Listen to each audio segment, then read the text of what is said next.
Hello, this is Alex from phpacademy.org and welcome to another video tutorial for the new Boston. Now I'm going to be talking about PHP die and exit, and these are two really useful functions that you should get used to using in your program so you can cut the script at any point where you may receive a fatal error in which you don't want to execute any more code. Now let me just demonstrate how this works. Let's say I want to echo out hello and a space, and down here I want to echo out a space and world. Now if we were to run this normally, we refresh our browser, you can see it will just produce the result hello world because we've included hello with a space and we've included world. Now let me just use the die feature in here. What this is going to do is from this point onwards is going to kill the rest of the page. Okay, so let's have a look at the result in the browser. Okay, so we're just receiving the string hello.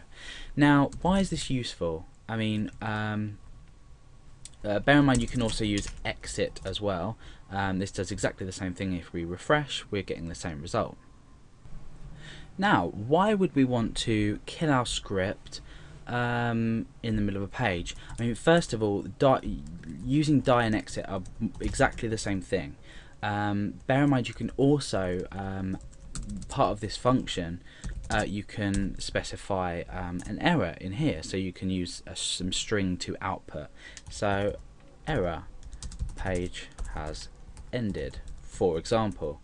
Let's just echo again the world part of this page. So if we refresh, you can see that we've received this message. So you can do that if you want, and you can do exactly the same thing with exit as well.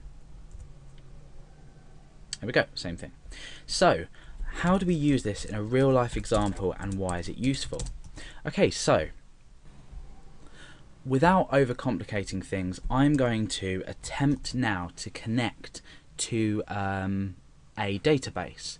Now, whether you've come across databases yet or not, this is an example to show you how die or exit can be used. Now, to connect to a MySQL database, we use the MySQL connect function, and we supply it with three. I mean, we've looked at functions anyway, so that you should really understand this at this point anyway. So I'm connecting to localhost. My username is Alex, and I don't specify a password because I'm running on a local server. So what do I do if this is wrong? Now at the moment, if I refresh the page, nothing. Oh, okay. Oh no, okay, sorry, my username is root, so I've already produced myself an error. So if I refresh there, okay, so that's connected absolutely fine. So we know that that's connected because we've not received an error. That might not necessarily be the case, but I know that my username is root, my password is blank, and I'm connecting to my local server.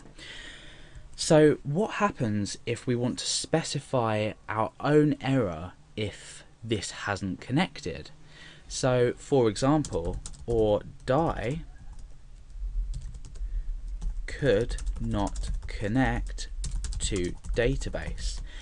What I've essentially done here is used or, so it's a logical operator. We've said or. We can also say or like this.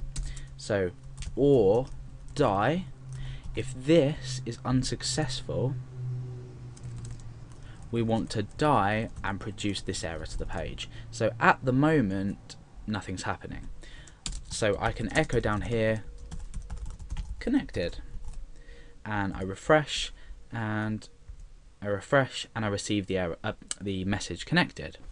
Now, what if I change this around? So I want to connect to, in fact, let's just change this back to Alex because I know that's not my username.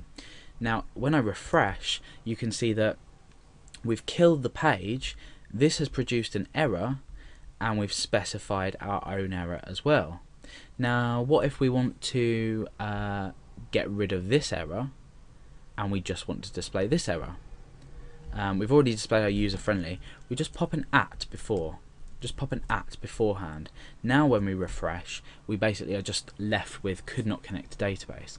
So this is essentially a user-friendly way of connecting to the database, or killing the page. Obviously we're not now outputting connected, killing the page and saying could not connect to database. So that's essentially what we've done. Like I said before, you can replace that with the double vertical lines and it will do exactly the same job. We're just using logical operators there, which we've already covered. So you've now seen a real life example of where you can use die. Obviously this can also be exit, so if we refresh the page it does exactly the same thing, could not connect to database.